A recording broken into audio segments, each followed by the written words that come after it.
lag am Bach, am Kieselbach bei Handley-Schloss. Da sah er eine blonde Frau, die saß auf einem weißen Ross. Sie saß auf einem weißen Ross. Die Mähne war geflochten fein und hell an jeder Flechte hing ein silberblankes Glöckelein, ein silberblankes Glöckelein. Und Tom, der Reimer, zog den Hut und fiel aufs Knie.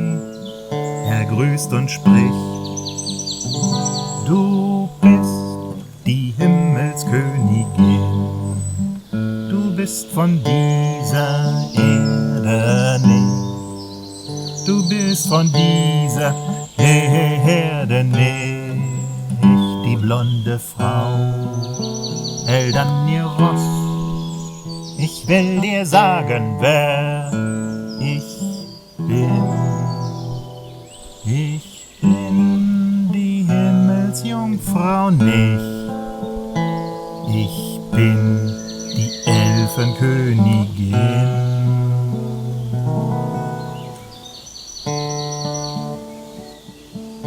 Nimm deine Harfe und spiel und sing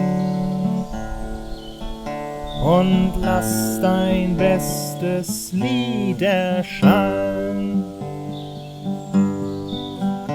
Doch wenn du meine Lippen küsst, bist du mir 7 Jahre verfallen. Wohl 7 Jahre, o Königin, zu dienen dir, es schreckt mich auf.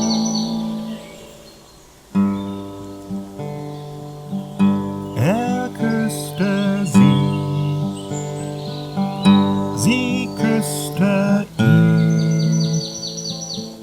Ein Vogel sang im Eschenbaum,